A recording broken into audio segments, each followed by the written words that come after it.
Welcome to the unit on basics of apparel production process. In this unit, you will learn about the role of apparel engineers in the manufacturing process of apparel. The unit will also review definitions and terms associated with apparel engineers. The units on ergonomics and facility layout will highlight methods to optimize human being and overall system performance. This unit comprises of 6 modules and a final review section that invites you to reflect on what you have learned. By the end of this unit, student will able to understand industrial engineering concepts, describe ergonomics, develop appropriate workplace layout, understand the importance of time study, describe line balancing, understand the importance of operation breakdown. The first module will provide an overview of apparel engineering concepts. Engineering is a science by which the property of matter and the sources of energy in nature are made useful to man. This is still quite a mouthful, but there are several keywords in definitions that can help us. One is sciences. This means that there is common knowledge in engineering that there are certain rules that always hold true. The properties of matter and sources of energy covers just about everything we know of. So let's just refer to this as things. Make useful to man gives us a purpose of engineering. So now we can say engineering is making things useful to man. Now let's go one step further and define industrial engineering. Let's define industrial engineering this way. Industrial engineering is the engineering approach applied to all factors, including the human factor involved in production and distribution of products and services. As we will see, a reference to the human factor is very important to industrial engineering in the apparel industry. Industrial engineering differs from other forms of engineering because it involves specifically the functions of production and distribution. Now that we have arrived at a definition of industrial engineering, let's talk about what things are done by an industrial engineer. Let's refer to these as the scope of this job. They are: study, measure and improve the way individuals perform their jobs. Design and install a better system of coordinating the jobs assigned to individuals into a group effort. Specify, predict and evaluate results obtained. From this, we can perhaps oversimplify things for the purpose of understanding. Now, everybody will agree that a simple definition of industrial engineering is a logical way to find out the best way to do something, the time required to do it, and the way to measure results. From this, we can now say that apparel engineering is simple industrial engineering applied specifically to apparel industry. Going back to our simple definition, we can say that apparel engineering is finding the best way to do something, the time required to do it, and the way to measure results. From here, our discussion will cover apparel engineering. By far, the most common concept of apparel engineering is someone walking around with a stopwatch, timing operators and setting quotas.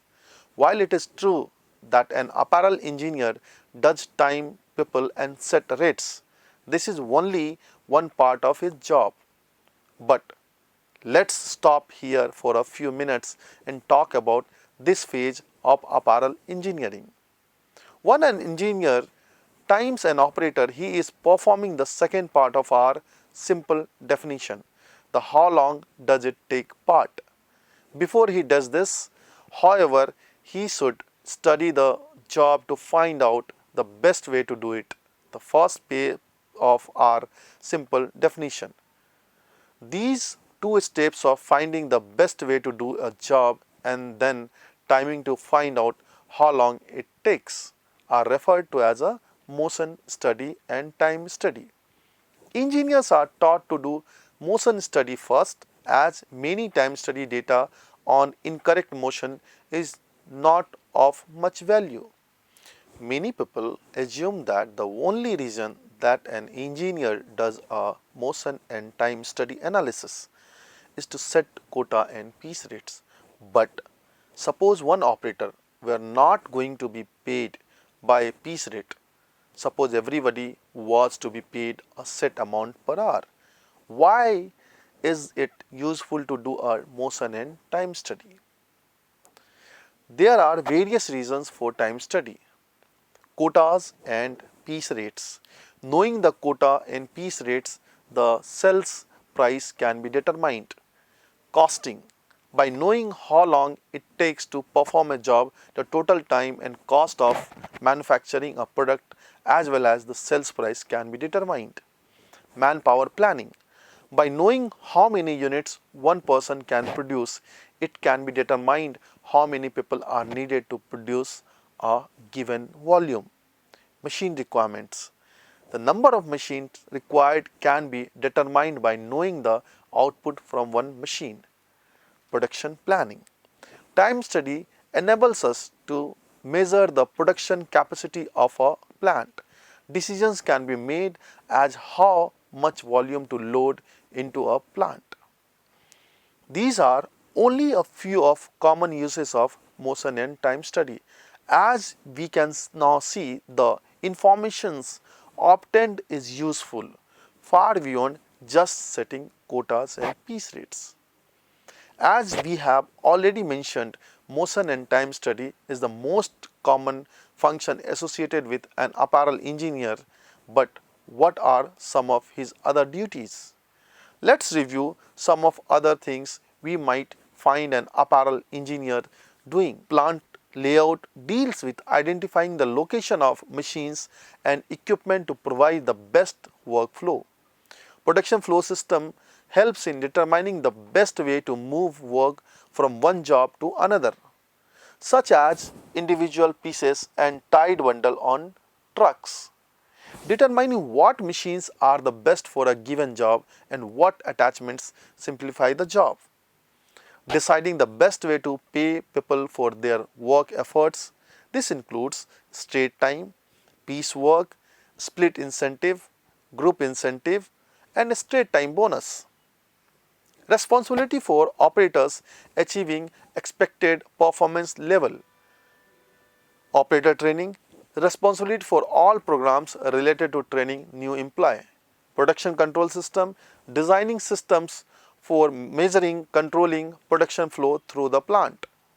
Cutting room, engineering job in cutting room for incentive plan. This might also include a program to increase material utilization. Quality control, designing programs to measure and control quality of workmanship in plant. The distribution, overall responsibility of engineer, warehouse and shipping facility. Payroll system, designing payroll procedures to handle many pay system and generate necessary cost reports. And others may have responsible for plant safety, maintenance and supplies. The second module highlights the importance of apparel engineering and benefits of this craft. We can see how that the engineering function in an apparel plant is likely to cover much more than just timing operators and setting piece rates. But the question comes, why is engineering necessary? What good does it accomplish? One of the greatest problems facing any plant manager is that of getting the facts concerning his plant. Without thorough information regarding the plant, the manager almost powerless to take action. One of the basic functions of engineering is to get facts. These facts may be in the form of a time study of the engineer has made or a cost report of the engineer has designed. But in either case, the management is given information to act upon. So we can conclude that one of the basic needs for engineering is the need of management information.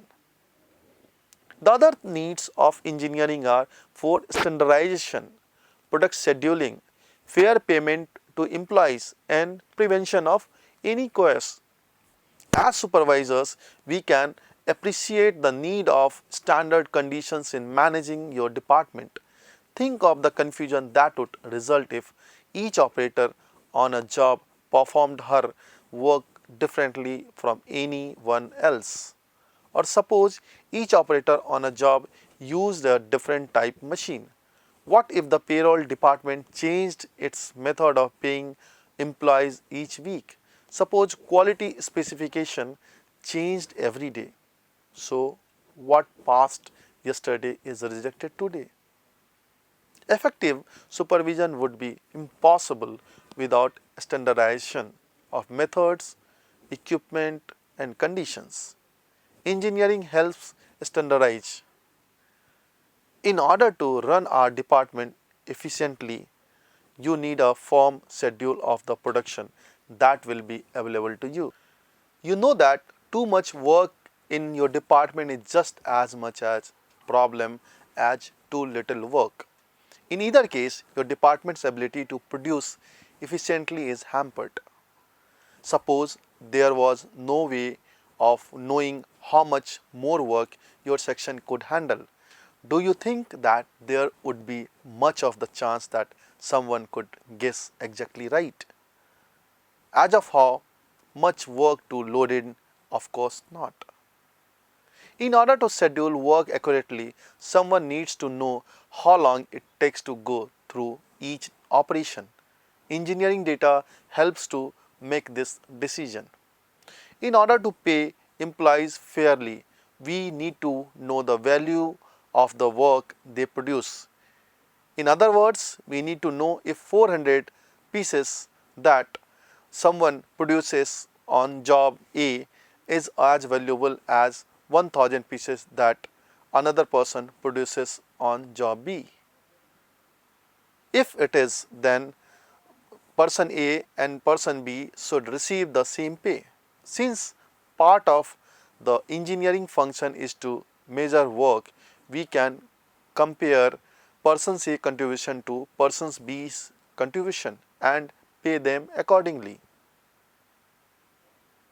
It should now be obvious to you that any attempt to run a department without standardized condition, without a production schedule, and without fair payment to the employee is doomed to chaos and failure. Thus, in answering the question of the necessity of engineering, it can be said that without someone performance these functions, it would simply be impossible to operate for long time. Now that we have looked at some of the reasons engineering is needed, let's look at the benefits we receive from it. They are work simplification, increased production, increased profit, and increased earnings. One of the main objectives of almost any engineering effort is that it makes work simple to perform.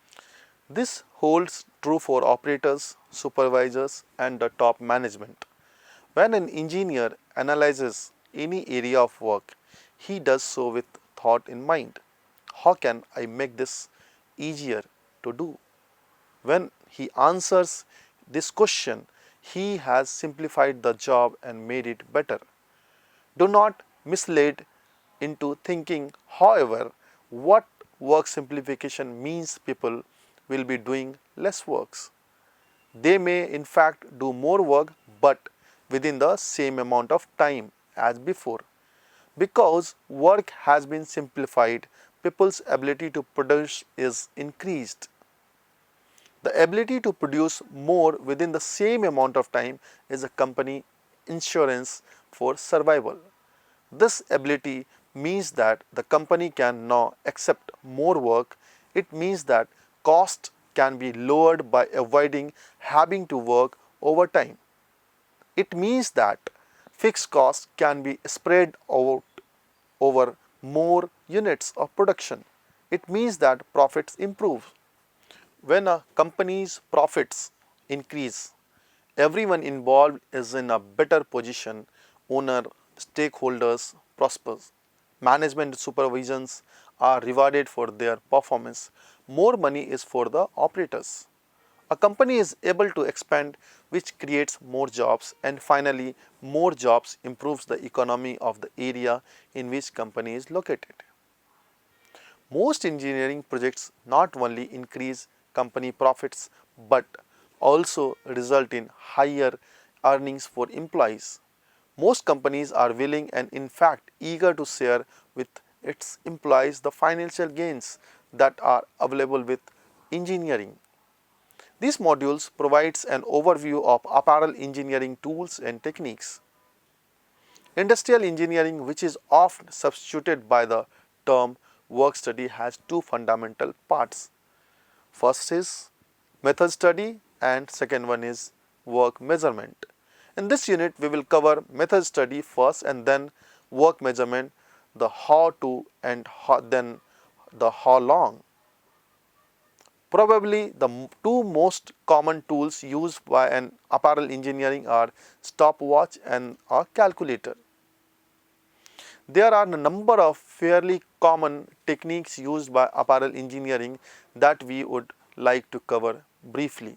Some of these are important enough to deserve separate modules. For now, it is ideal that you are exposed to the following techniques. These includes the method analysis, time study, capacity study, follow-up studies, incentive plans, drilling trading, statistical quality control and scheduling systems. A method analysis is the procedure of studying methods used to determine the best way of job.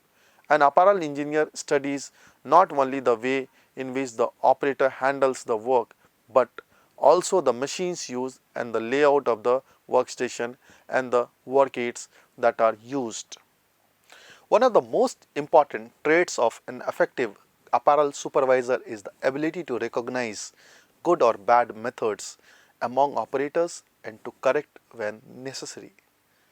The whole purpose of a method analysis is to find a better way to do the job. Here are some of the common ways of performing a method analysis. Observation. This includes reviewing the method over and over. Hand chart. In this method, a description of simultaneously movement of left and right hand is written down. Principles of motion economy. In this method, the motions is used to compare a checklist of proven economical motions. Slow motion analysis. In this method, either motion pictures or videotapes are used to slow down activities for better observation.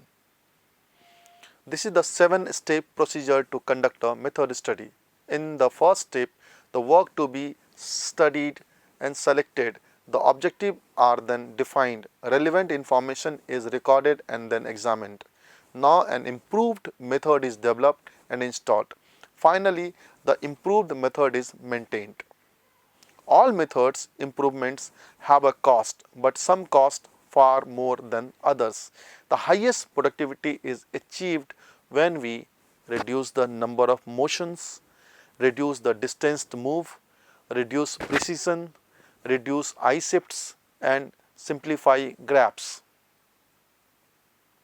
The highest productivity is also achieved when we toss, dispose rather than place dispose. Make the best use of both hands. Encourage rhythms and promote natural postures as well as movement. These questions are fundamental to a sewing operation. Is this operation necessary? Should this operation or portion of the operation be combined with another operation? Is the operation performed in the correct sequence? What sewing machine attachment or work aids are needed? Will the operation yield satisfactory level of quality? Other questions that are fundamental to a sewing operation are: will the operation yield satisfactory level of quality? What type of the training curve will the job yield? what material uses factors are affected by the job, what principles related to the uses of human body should be taken into account, what considerations on space and indirect labor requirement such as helpers apply.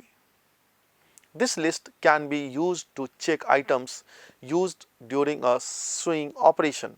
Leave parts is best position. Parts located as close to the needle as possible. Grasp the parts from the original bundle. Parts got without looking. Parts got during the sewing period. This checklist can be used when preparing a needle. Assemble parts or fold directly in front of needle. No reposition. Insert part in folder with a single push. This checklist can be used during sewing. Retain original alignment of parts while sewing. Resume sewing after start without pause. Quick turns when sewing. Continuous or full speed sewing. Needle stops in correct position. This checklist can be used during disposal. Dispose by throwing and dispose without looking.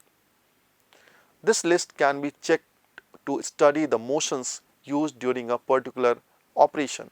The simplest motion pattern is used. The principles of motion economy are being enforced. Once the engineer performs the method analysis, he will then probably make a time study to document the standard time required to perform the job using the method decided upon. The actual timing that is done is simply a matter of clocking the time the operator requires to perform the job. The apparel engineer must then do two other things before his time study is completed. First, he must grade the operator. This means he must decide if the operator is working at a pace that is normal, above normal or below normal. The objective of time study is to find the normal time. After he has graded the operator, the engineer must then apply allowances to the standard time he has developed. These allowances would cover breaks, machine delay and personal time.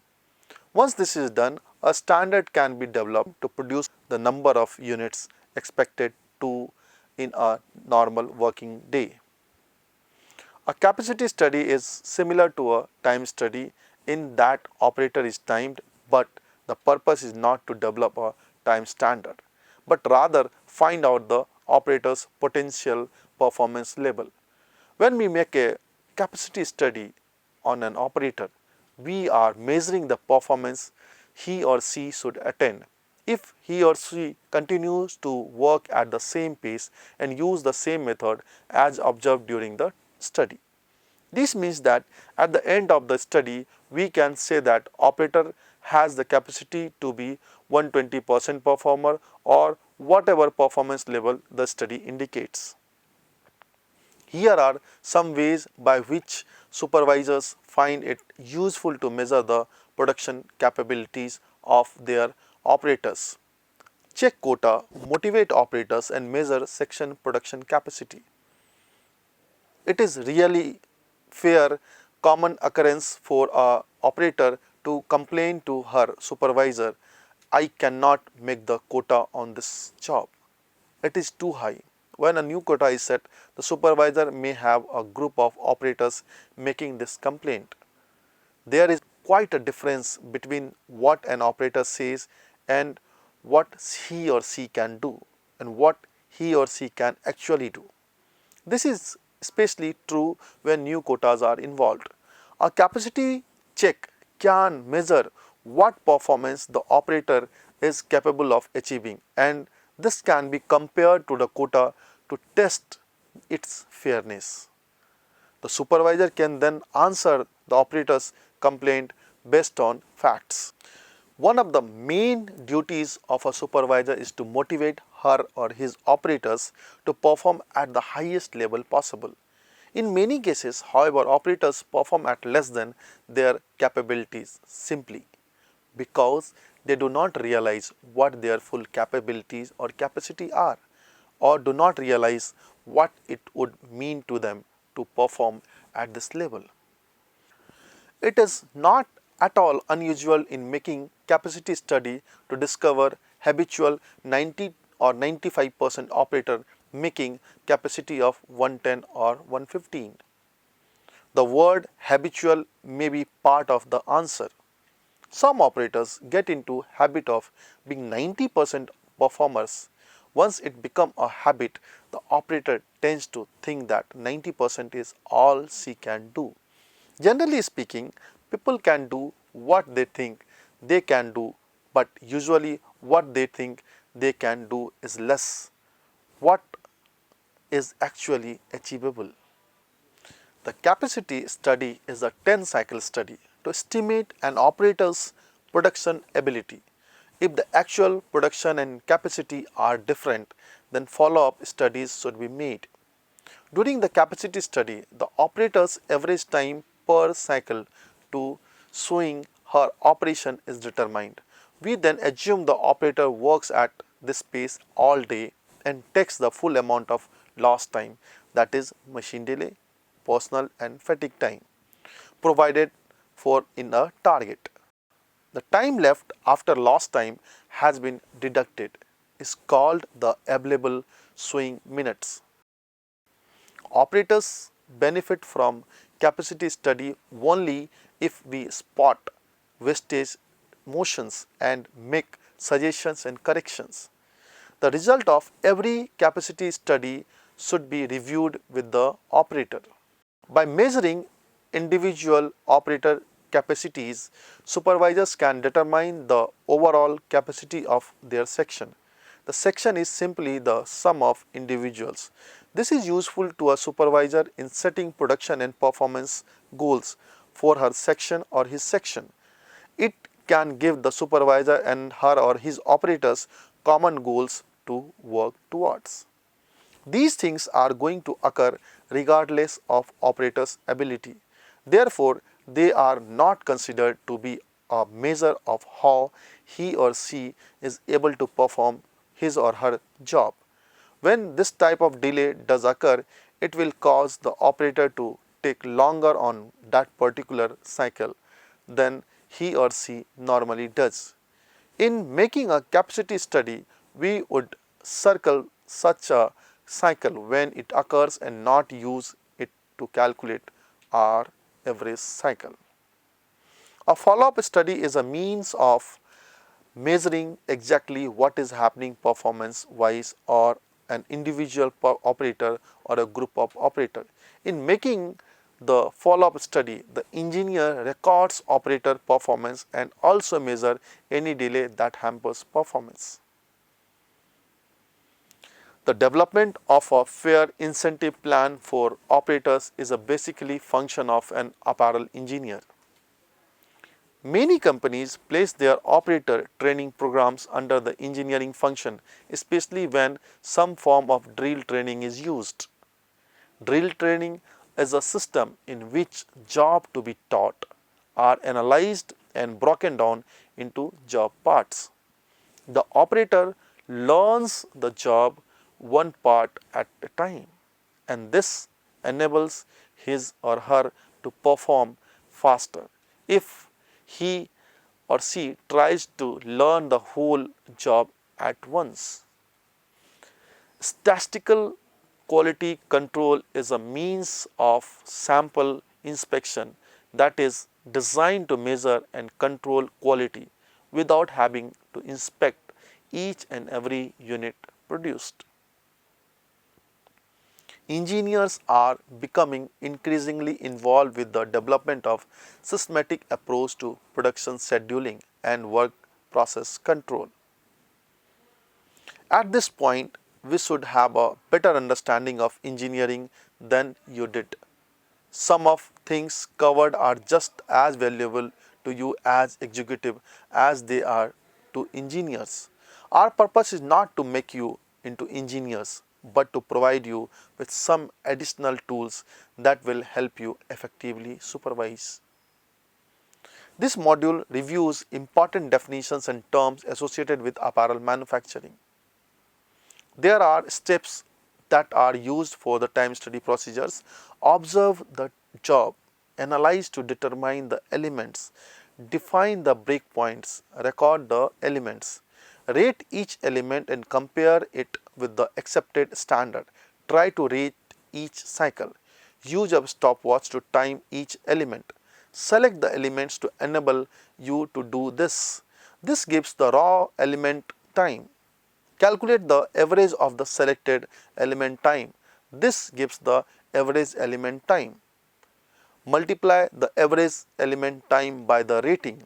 This gives the basic time for the element. Add the basic times for all the elements. Make sure the frequency of the different elements are counted for. In particular, bundle handling will apply once per bundle. This gives the basic time for the operation. Add allowances, personal fatigue and machine delay. This gives the standard time for the operation. Elements are small components into which an operation is divided for time study purposes. They are selected for convenience of observation, measurement and analysis. A breakpoint marks the end of one element and the beginning of the next. The total of all elements in an operation represents the operation cycle. The cycle time is the time from one point to one garment to the same point to the next garment. Operations are divided into elements for following reasons. It permits comparison of same piece of work in different cycle of operation. It allows operators to work at different speeds at different part of the work cycle. Operations are divided into elements for these reasons. It enables these to be graded accordingly. This point is particularly significant when there are some of the elements wholly machine controlled, while in others the operator is the controlling factor. It can be used to identify standard elements occurring on more than one job. This can then be used to build up time for another job. Elements should be clearly or fully described on time study sheet, except where they are widely recognized. The breakpoint should be defined if there is any risk of dot, should be selected so that they can be easily recognized. Look for distinctive motion and listen for distinctive sounds. It should be selected with a clear distinction between the machine and manual work. It should not be too short to make timing difficult, not too long to permit an operator's rating to vary. Here are some tips while doing a time study. Be cordial and polite, but don't talk unnecessarily to the operator. Don't stand in front of the operator. Stand in a less discomforting position such as off to the side or in the back. Never sit down during a time study. Always calculate the time study results immediately after gathering the data. Controversy over rating arises from a misunderstanding of what is being rated. An operator's output can vary only if she varies her or his pace of work, varies his or her method. The method includes the motion pattern, number of motions and intermotional delays. When studying, the observer notes the speed at which the operator performs and compares this mentally with the concept of standard pace at which an operator would work. If motivated to apply himself or herself and is free for fatigue, this is a 100% operator. The engineer should have a mental concept of 100% operator, recognize deviation from the 100% and be able to put a relative value onto it. Do not confuse smooth, fluid motion with slow motion. Don't mistake rhythmic intensity for fast, productive motion. Machine-paced operations or elements should be graded 105 to 115 depending on the effectiveness of the operator in utilizing the machine cycle to be their job properly.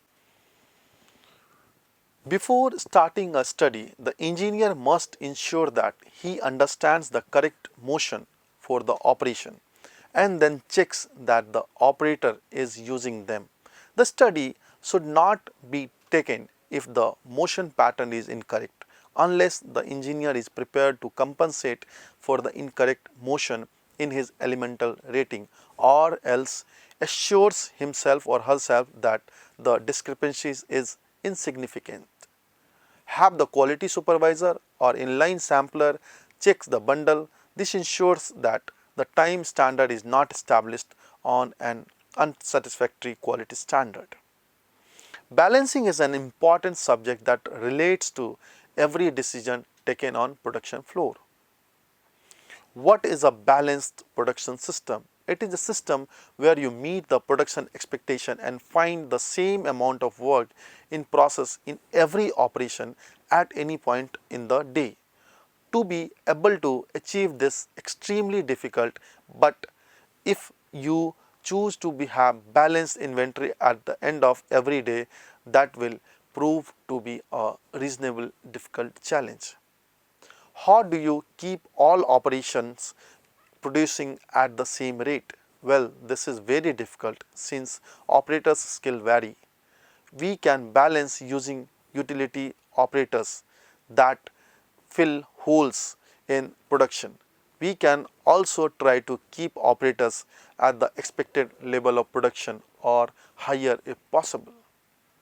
How do we start balancing the production line?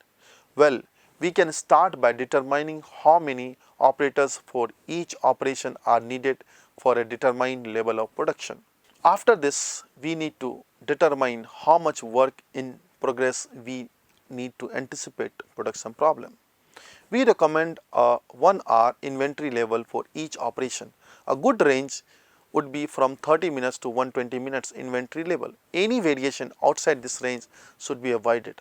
A variation of this magnitude signifies an unbalanced line and should be looked into immediately. The production line is balanced for a number of reasons. Some of these reasons are: keeping inventory cost low results in higher net income. Keeping normal inventory levels allows the operator to work all day long, giving him or her the opportunity to earn more money by increasing his or her efficiency.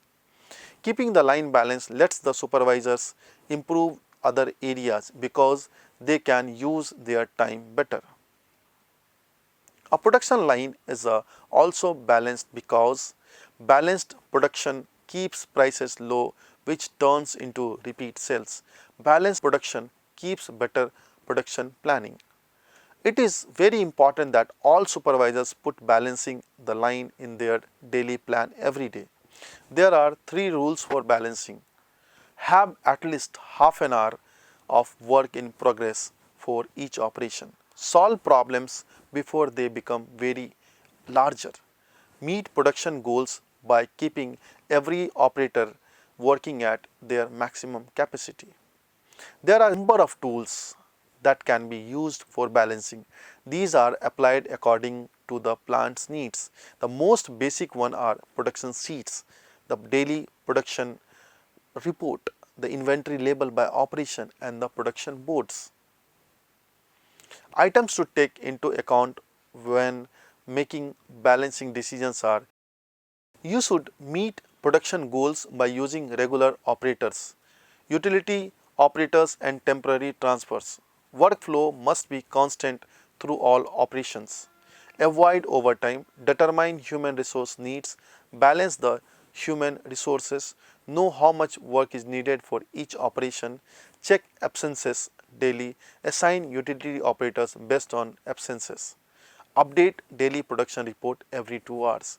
Make balancing decisions every 2 hours and check them with the production manager. Determine how many operators are required to work at 100% capacity. Determine the capacity of actual operators, the actual operators equivalent to the need, the number of new operators that needed to be trained, the number of utility operators, and the need for cross-training staff. This table explains what needs to be done for a particular situation. When the operation can produce more than goal, but right now you have accumulated inventory in front of the operation, keep the operators where they are, but remove some of them when the inventory level is back to normal.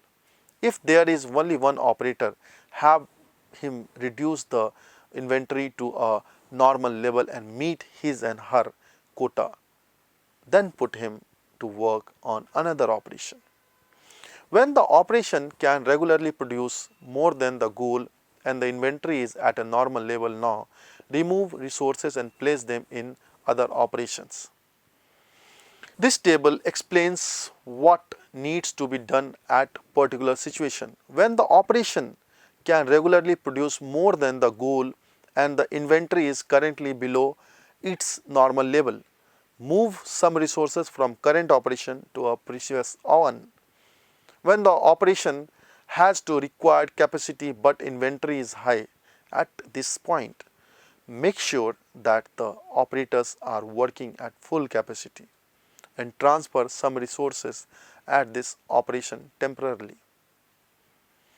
This table explains what needs to be done for a particular situation. When operation regularly meets the quota set by production and the inventory is at normal level, do nothing. This is just ideal situation. Keep the operators working at full capacity and inventory at normal level. When the operation are required production, but at this point inventory is at low than normal levels, something is causing the limited supply to this operation. You should transfer resources to the previous operation, but examine it to find what is causing the imbalance. This table explains what needs to be done for a particular situation. When the operation has low production and the inventory is high, it is a bad but not unusual situation. Transfer resources to this operation and make sure operators are at full capacity doing a bundle by bundle follow-up.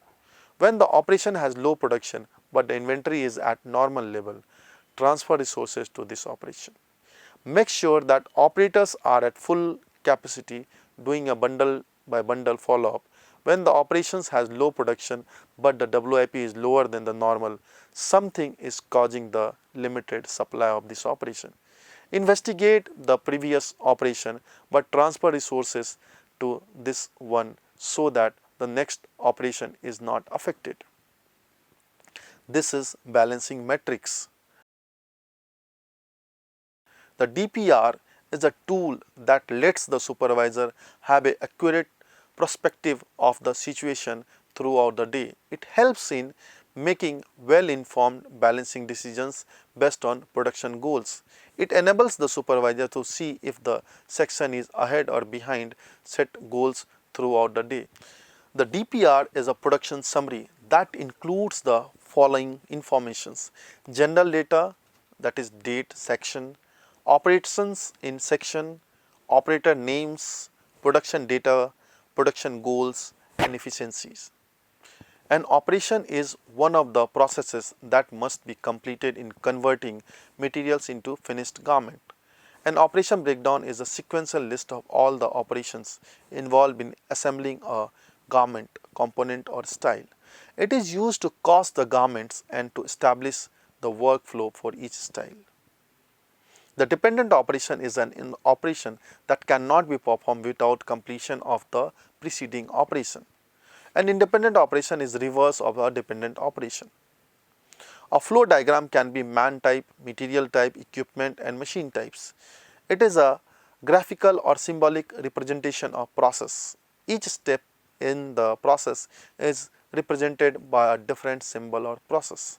This module focuses on ergonomics, the scientific discipline concerned with the understanding of interactions among humans and other elements of a system, and a theoretical approach to the principles, data and methods to design in order to optimize human comfort and overall system performance. Ergonomics, in other words, it is the science of making things comfortable. It is derived from two Greek words, ergons meaning work and nomos meaning natural laws, to create a word that means the science of work and a person's relationship to that work. There are three types of ergonomics: physical ergonomics, cognitive ergonomics, organizational ergonomics. Physical ergonomics is concerned with human anatomical, anthropometric, physiological and biomechanical characteristics as they relate to physical activity. The relevant topics include working postures, materials handling, repeated movement, work related musculoskeletal disorders, workplace layout, safety and health. Cognitive ergonomics is concerned with mental processes such as perception, memory, reasoning, and motor response as they affect interactions among humans and other elements of a system. The relevant topics includes mental workload, decision making, skill performance, human computer interaction, human reliability, work stress and training as these may relate to human system design. Organizational ergonomics is concerned with the optimization of socio-technical system, including their organization structures, policies, and processes. The relevant topics includes communication, crew resource management, work design, design of working times, teamwork, participatory design, community ergonomics, cooperative work, new work paradigms, organizational culture, virtual organizations, telework, and quality management. The purpose of ergonomics in the workplace is to create a better match between the human body, the work they perform, and the equipment they use, so as to ensure that a product or service is used comfortably, effectively, and safely. The primary goal of ergonomics is to fit jobs to people, not people to jobs. The field of physical ergonomics can be summarized in a series of principles that can be applied at work, at home, or at any place. The principles are started as follow: work in neutral posture, reduce excessive force, keep everything in easy reach, work at proper height, reduce excessive motion, minimize fatigue and static load, minimize pressure points, provide clearance, move, exercise and stretch, maintain a comfortable environment. The posture provides a good starting point for evaluating the tasks that we do. The best position in which to work are those that keep the body in neutral or maintain the S curve of the spine. Keep the neck aligned as neck bones are part of the spinal column and thus is subject to the same requirement of maintaining the S curve. Keep the elbows at sides as the neutral position for the arms is to keep the elbows at the sides and the shoulders relaxed. Keep the wrist neutral by keeping the hand in the same plane as the forearm. Excessive force on the joints can create a potential for fatigue and injury. Therefore, in practical terms, we should think of ways to make improvements and minimize the specific instances of excessive force. It helps to evaluate a task from a specific perspective, keeping in mind the concept of reach envelope, which states that things that we use frequently should ideally be within the reach envelope of our full arm, and the things that we use frequently should be within the reach envelope of our forearms. Working at proper height always makes things easier, and therefore a good thumb rule to this is to ensure that work is done at about elbow height, whether while sitting or standing. This principle aims at minimizing the number of motions that we make throughout a day, whether with our fingers, wrists, arms, or our back. One of the simplest way to reduce manual repetition is to use power tools whenever possible, or another approach may be is to change layout of equipment to eliminate motions whenever possible. Holding the same position for a period of time is known as static load. It creates fatigue and discomfort and can interfere with work. This can be avoided by changing the orientation of the work area, or sometimes extenders to the tools can be added to minimize discomfort. Excessive pressure points are sometimes called contact stress. This problem can be minimized by adding a cushioned grip and contouring the handle to fit our hands while using a hand tool. Again, rounding out the edge and paddling the table at the pressure point in the forearm usually helps. Work areas need to be set up so that there is sufficient room for visibility and movement, being able to see in another version of this principle. Equipment should be built and tasks should be set up so that nothing blocks your view. To be healthy, and the human body needs to be exercised and stressed depending upon the jobs they are doing. For example, one is having a physical demanding job. It may be helpful to stretch and warm up before the strenuous activity. However, if someone is having a sedentary job, they can take a quick energy break. This principle is more or less a catch-all that can mean different things depending upon the nature of the types of the operations that we do. However, there are certain issues that affect the environment. One common problem is lighting.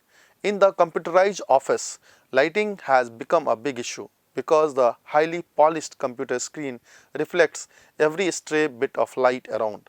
One good way to solve lighting problem is to by using task lighting, that is having a small light right at your workplace that can be oriented and adjusted to fit your needs.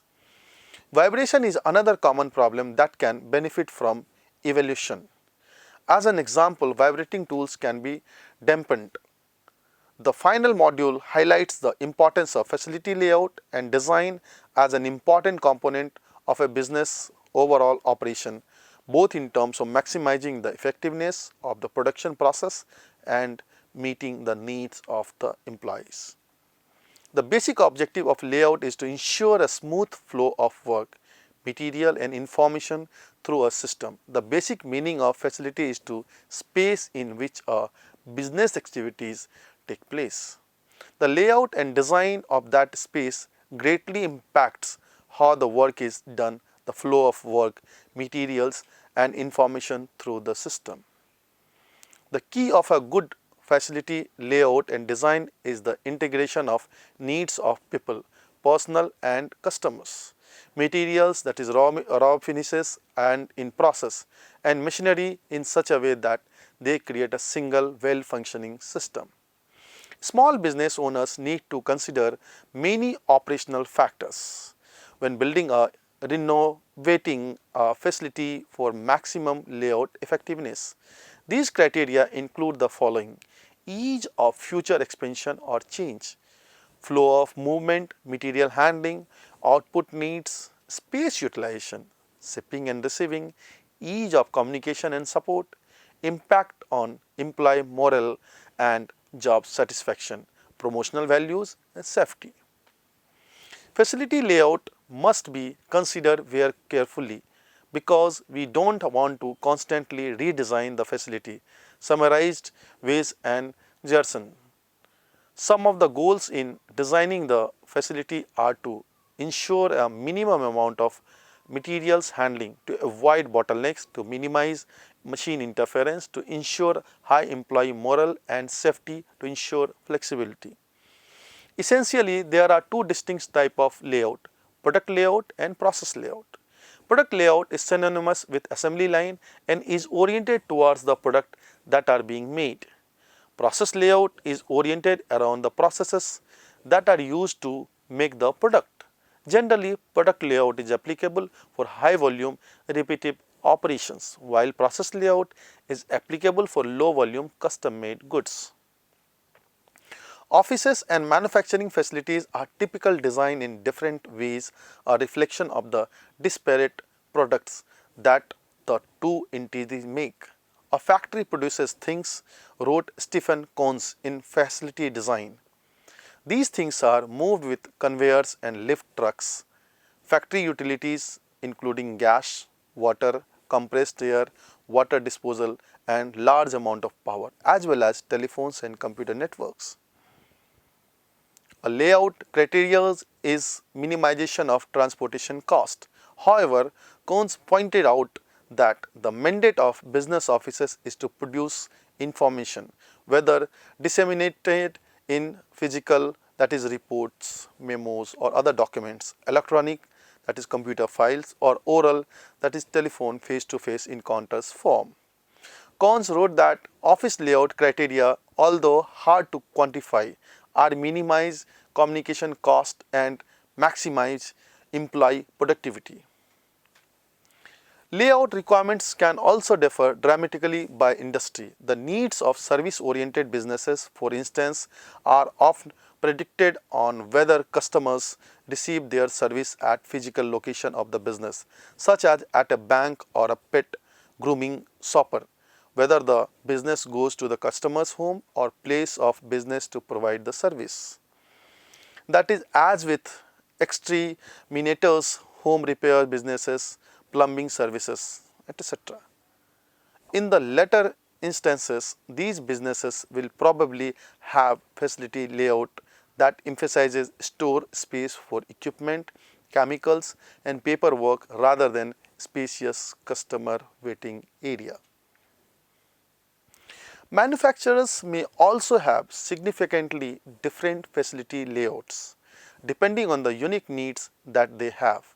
After all, production challenges associated with producing jars of varnish or mountaineering equipments are apt to considerably different than those of making truck chassis or foam beach buoys.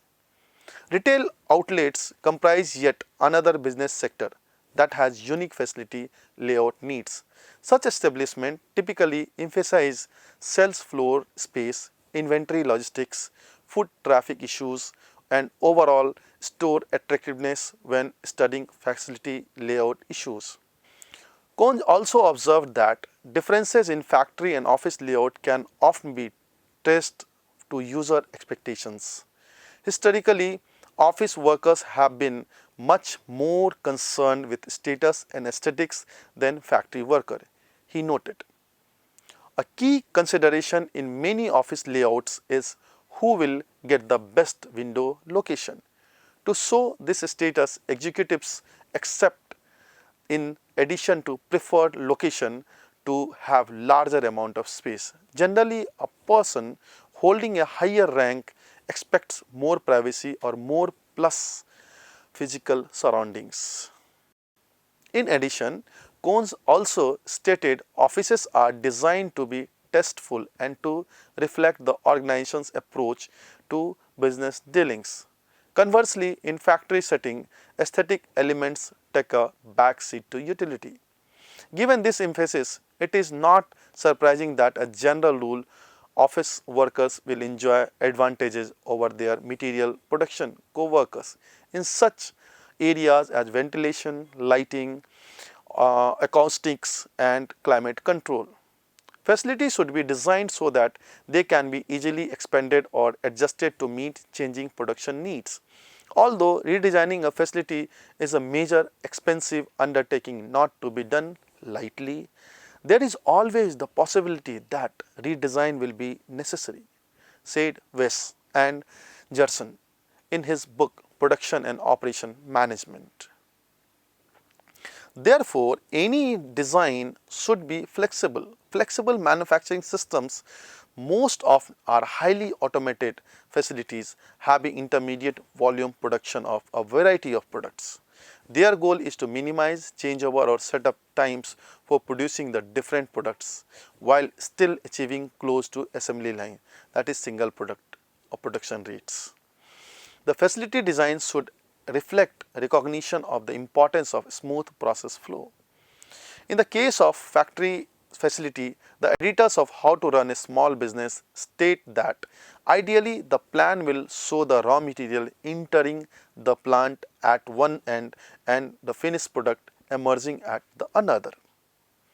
The flow needs not be a straight line. Parallel flows use a pattern or even a zigzag that ends up with the finished product back is the shipping and receiving bays can be functional. However, backtracking is to be avoided in whatever pattern is chosen. When parts and materials move against and across the overall flow, personnel and paperwork becomes confused. Parts are lost and attainment of coordination becomes complicated. Small business owners should make certain that facility layout makes it possible to handle materials such as products, equipment and containers in an orderly, preferably simple manner. The facility should be laid out in a way that the conducive to helping the business meets its production needs.